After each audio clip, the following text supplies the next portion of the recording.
Betsaka kokoa ny rotsakora tany any amin'iny morontsiraka andrefana sy avoany andrefany Madagasikara iny torak'izany koa any amin'iny avaratra andrefana iny amin'ny akapobeany. Fa toy izao kosa ary natsipiriany amin'ny mety toetry ny andro vinavinaina ho an'ny rapitso rano maraina dia anao orana tany fondrahona sady ny aty nosy be sambrano torak'izany koa ny ilany andrefany Sofia vao avy ny orana any amin'ny faritry Melaky Menabe sy atsimo andrefany iny mahazo anjana koa ny anosy be anala Marlambo ny ilana tsinanany vakina karatra sy amoronmany ary ny avaratry ny faritry Vatovavitovinany andrahoana vitsy kosa ny andro ho an'ny faritra sisa.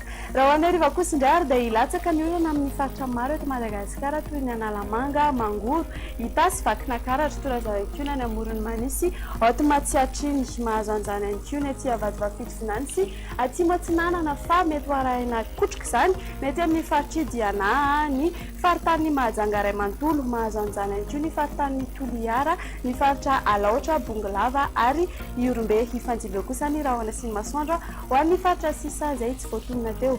Ny maripana ny tombatombanana ho an'ny rapitso ary ny ambandritra dia 17 ka hatramin'ny 20 degré celsius ny eto amin'ny faritry ny afovoantany. Ny morontsiraka kosa dia amin'ny 4 ka hatramin'ny 20 degré celsius eo. Ny maripana ambony indrindra kosa indray ary dia hitantsika any amin'ny madinany Mahevatanana sy Toliara izy ho an'ny rapitso 30 degré celsius. Toy izao kosa ny mety toetry ny andro andro Tanandehibe sy nosy manodidina antsika Ibalikabe masoandro ny any Milan fa ho malomaloka ny andro ny any Johannesburg. Ifanjiby kosa ny rahona sy ny masoandro ny any Nairobi sy Bangkok fa ho avy ny orana ny any Paris. Dia anao orana tandrifondrahona ny any Seychelles fa ho aray kotroka izany ny any Comore. Ifanjiby kosa ny rahona sy ny masoandro ny any Maurice sy La Réunion. Dia izay indray ny mamarana ny fotoanantsika. Manome fotoana anao ny tena koandra pitsy indray. Veloma tompoko.